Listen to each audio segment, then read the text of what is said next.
Hello, as you can see, my name is Clark Figueroa, and I was asked to do a video presentation on my part of the report.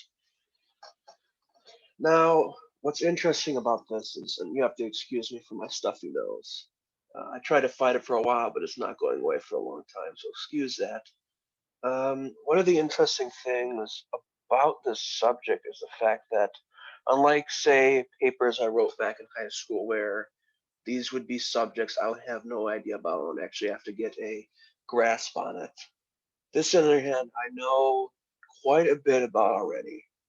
As you can see basically in the slide here, since at least 2017, I've been looking at this stuff for no reason really at all. I'd say mostly for fun. Ways I would do that would be such as going through the Daily Stormer, a site created by Andrew Anglin in 2013, which is a major hub, or at least was at the time, of alt-right opinions, discussions, and such, where Andrew Anglin would talk about his political views, which were far-right and such.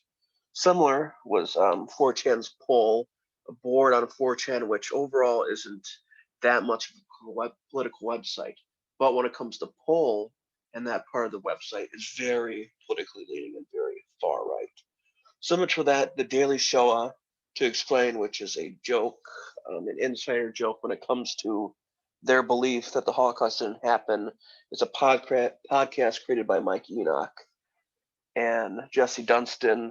It's also co-hosted by Alex McNabb, and it's basically the same thing as before when it comes to political opinions. There's some differences and such for what they believe in, but it's pretty much the same in an audio format podcast. Wise they talk about, like I said before, their personal lives, their political beliefs. Richard Spencer being kind of different, not as much the other ones, but he's a more moderate far right figure, or at least was, in the way he would basically looking at YouTube, his interviews with people and such.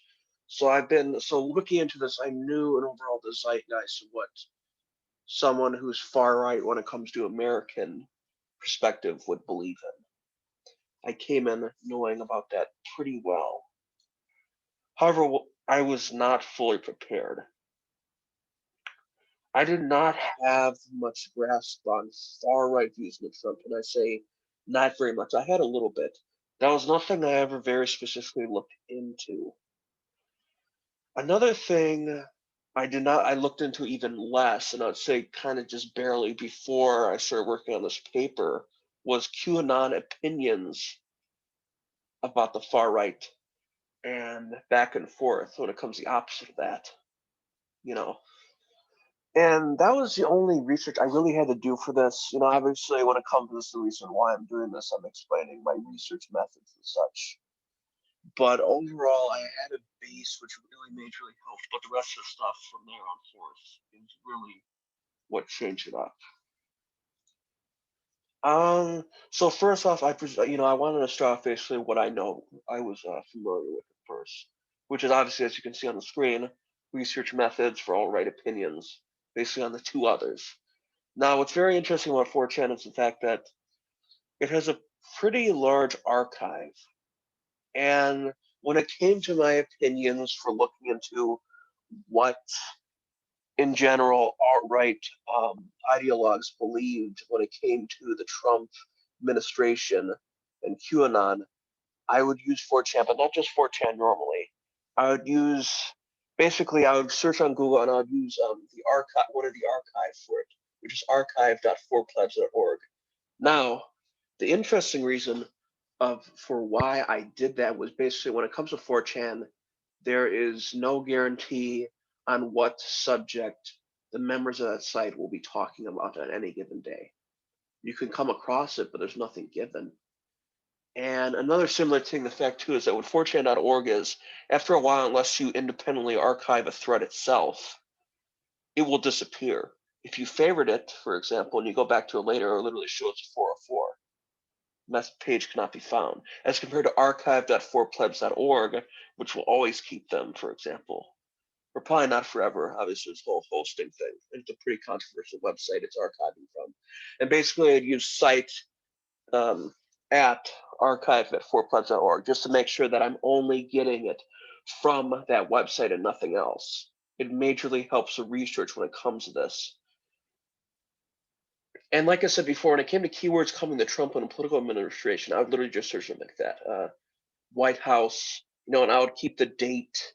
I would basically also in the Google search, I would keep the date confined for when Trump was president. So I wouldn't even have to really search up Trump in connection with the code word like presidential administration or administration. I would just like keep it to like December like 1st, 2016 to like January 2nd, 2021. And then combine that with site at archive.fortpledge.org with, Trump administration. It'd be stuff like that. Similar to that too is I'd also search the rightstuff.biz.libsyn.com, which is funny enough something you cannot find now. It's something that recently got taken offline. Basically, they got zucked, as they call it, which is a host, which is not even the host really, but it's basically the main radio. You call that more like podcast network that the Daily Show is based off of. The Daily Show obviously is not the only program hosted on that. But anyway, at the time, this website was us, which was basically an archive of nearly all the episodes of The Daily Show. And what I do basically is with the search option in there that was on the top right part of the screen, I would literally just search up things like Q.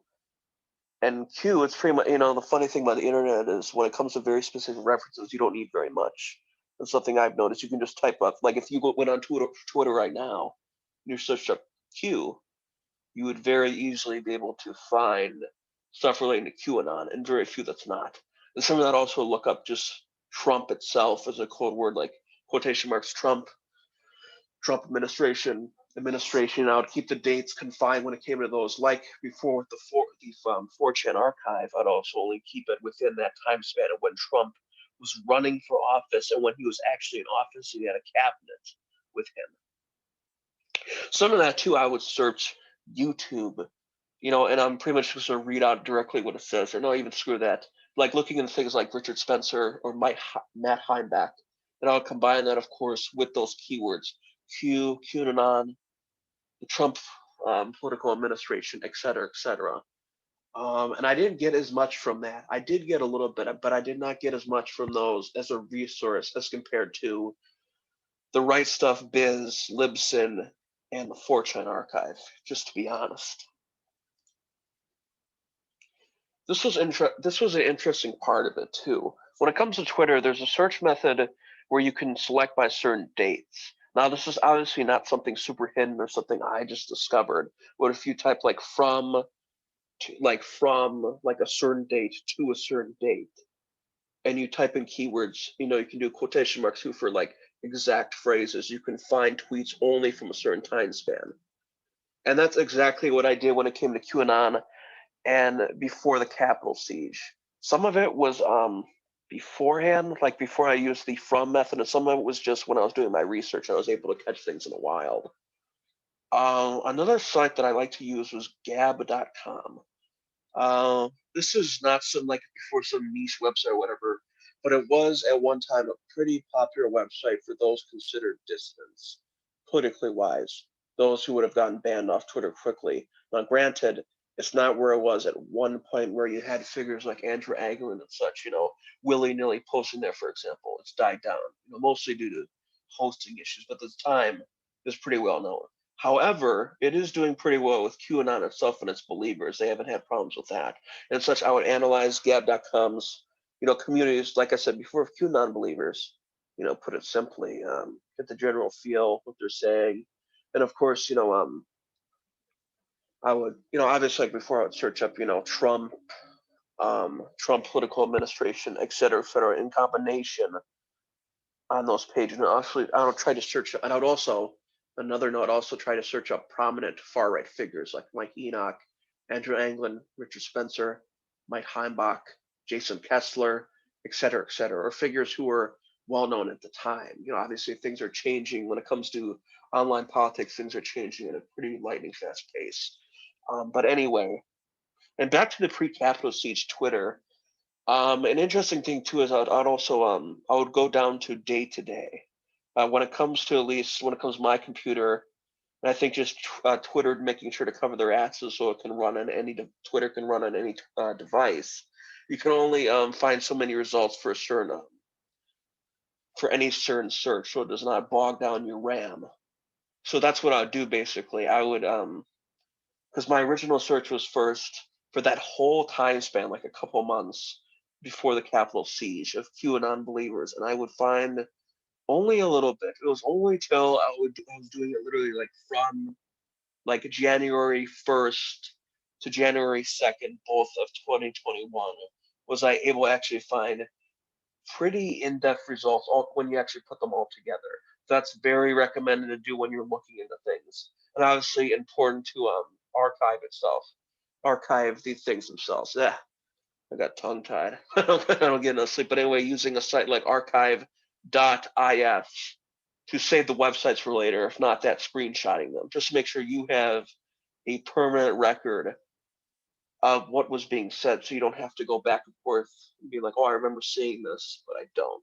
No, archive.s is very well recommended most of the time. I'd also search through unintentional archives created by news agencies.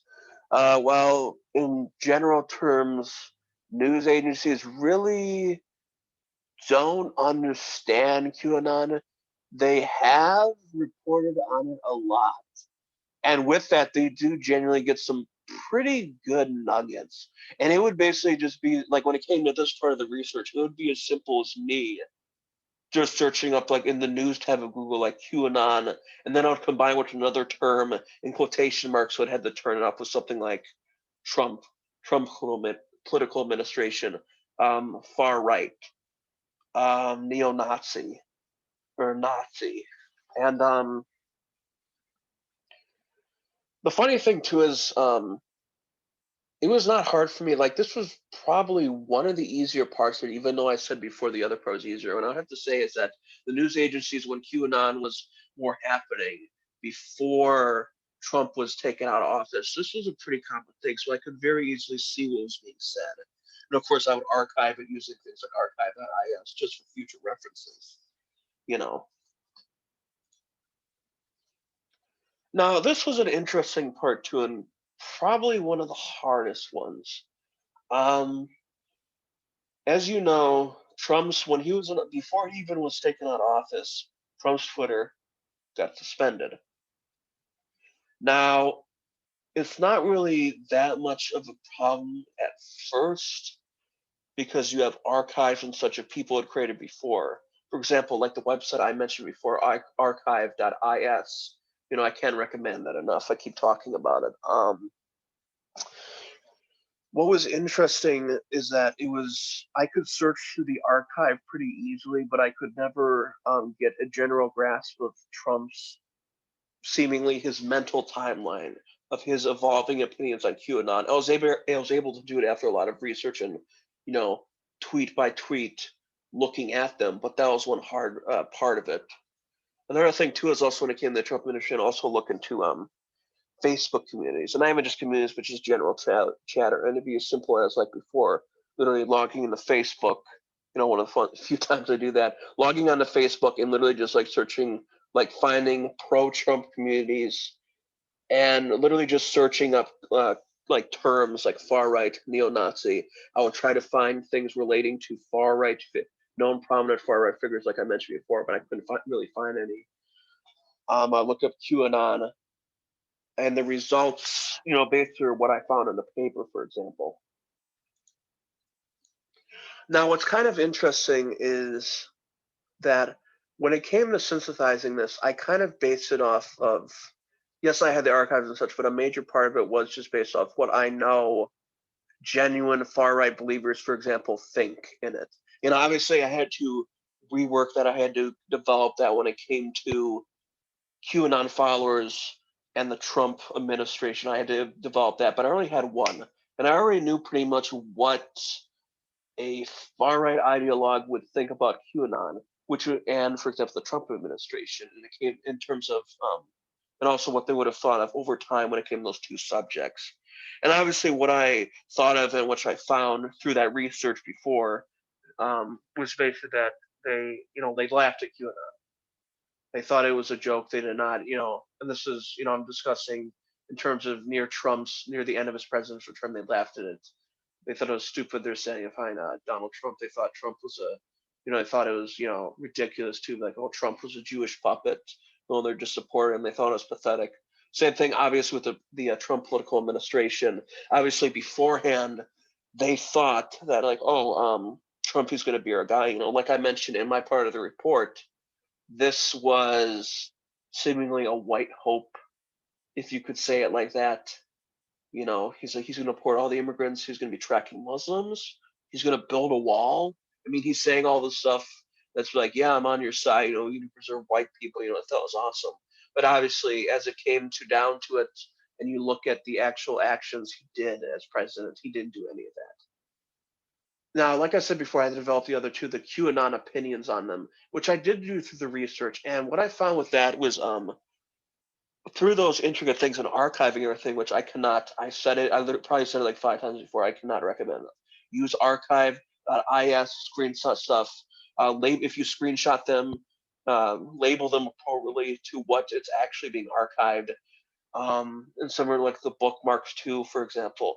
What I found when it came to my intuition that I had to build up for QAnon's and the followers' opinions on the two other subjects being mentioned here, it was pretty easy after that. And the same thing was with the Trump and its administration too. And obviously, what I found was a very consistent pattern. Obviously, that they don't like the far right. A lot of them seem to be pretty. They seem to think like there's some like conspiracy theories running around in that time, like that. Those communities, for example, that I saw that racism is a Democrat thing, basically, should I say? That like Lincoln was a Democrat, and how they believe that the Ku Klux Klan was founded by Democrats, which is kind of true, but obviously there's a whole party switch. But that's not the whole point of the presentation I'm doing here. So I had some of things like that, and I couldn't find anything on prominent far right figures, which is, if you're trying to find someone who's far right in general, they would know who's who in the community. And obviously that's not just limited to far right. That's limited to any political movement and communities. If I went up to somebody who was far right, even if they didn't like them, for example, they would probably know who was Mike Enoch, or they would probably know who Richard Spencer was. And like I said before, obviously they would have their opinions, but they would know. As compared to this, when I tried to search for like the followers of QAnon, I could find nothing on Richard Spencer, Mike Enoch, literally nothing. And I tried to. I went to other figures too. Jared Taylor, for example. I would look up McNabb. Like I looked up pretty niche figures. I couldn't find anything.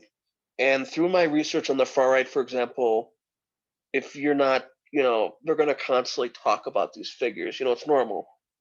Things you're familiar with, you're going to talk about. So I couldn't find anything now. Now it came to the Trump administration. There was that community, that connection with QAnon, and that obviously the whole part of QAnon was that Trump is this great persecuted man. He's being harmed and hurt and being held back simply due to the fact that he is trying to make America great again, and that he needs to drain the swamp. It's something he wants to do, but he just can't. The establishment, the deep state, not allowing him to do that. So obviously the connection with that could be seen very ideologically and being like, yeah, we stand behind the Trump administration. Now, what's interesting too when it came to the followers of Trump and their opinion on it too was you could find, like I said before, it's interesting. It showed exactly when it came to supporters of Trump, you could find very easily, like for example, in these Facebook groups, supporters of Trump who were mostly younger, who were far right, who would constantly they would mention things like the Daily Stormer. They would mention other like far right podcasts, like what was the name of it? There was that one.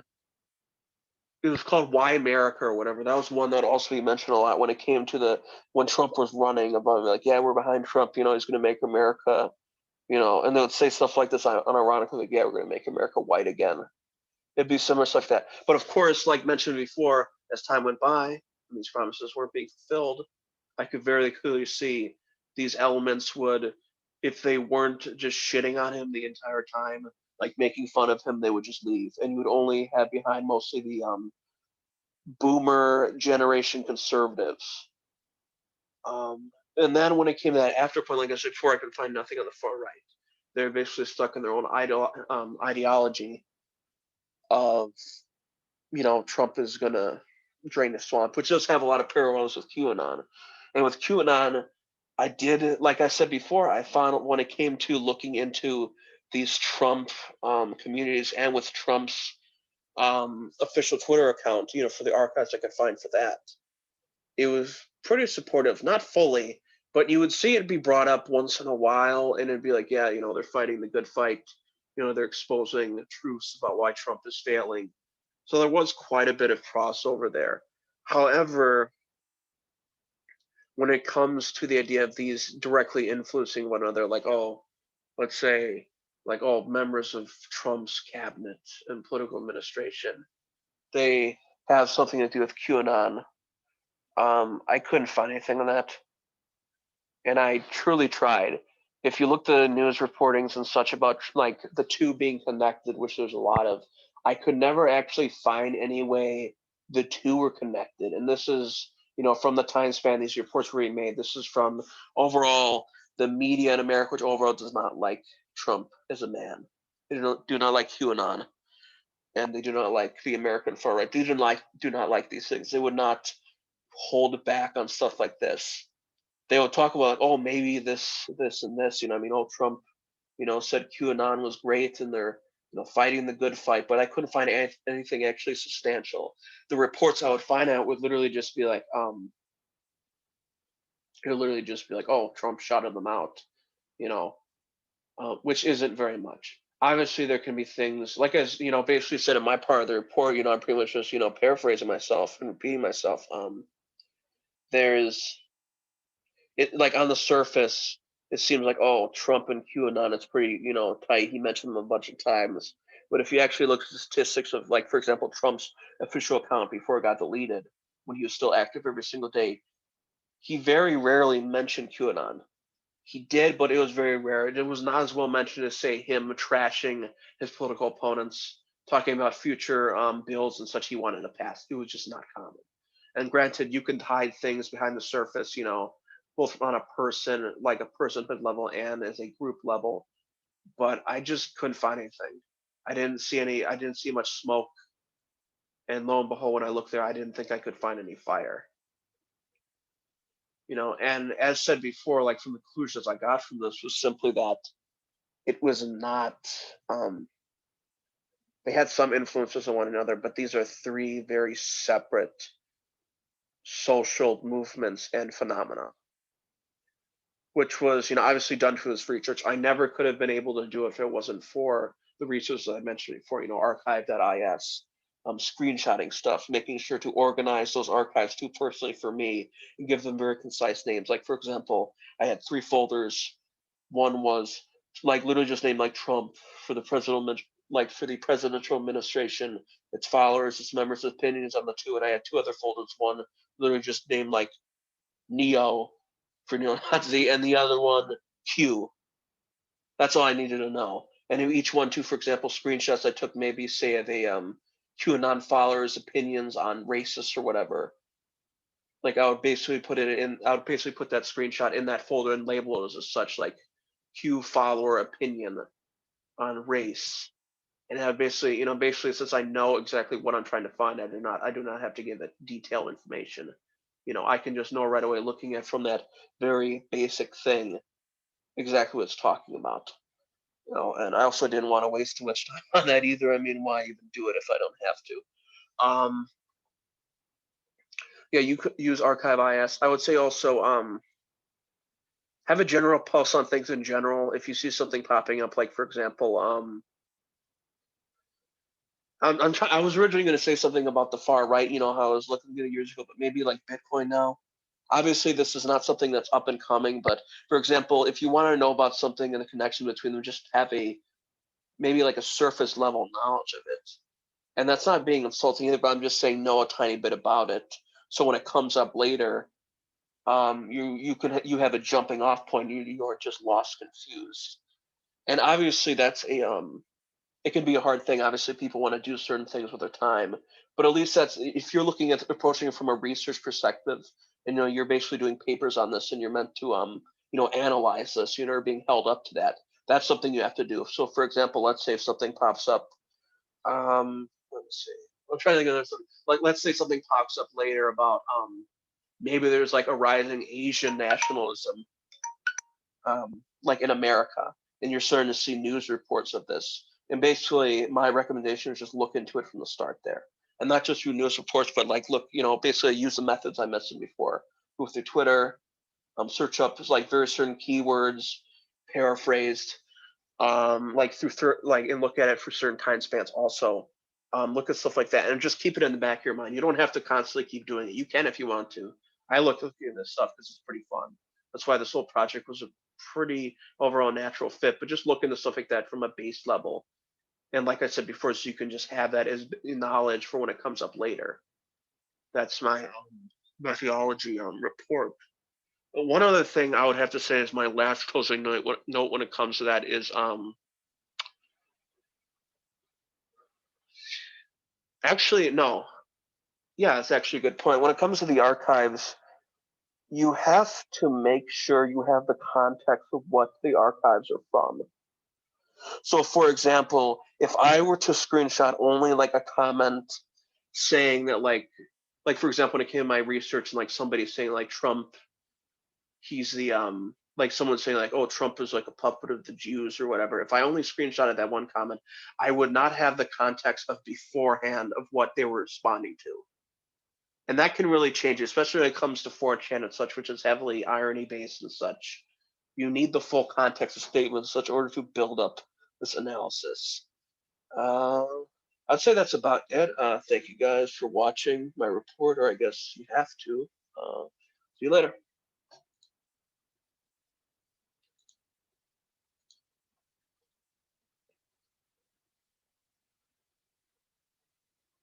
Hello.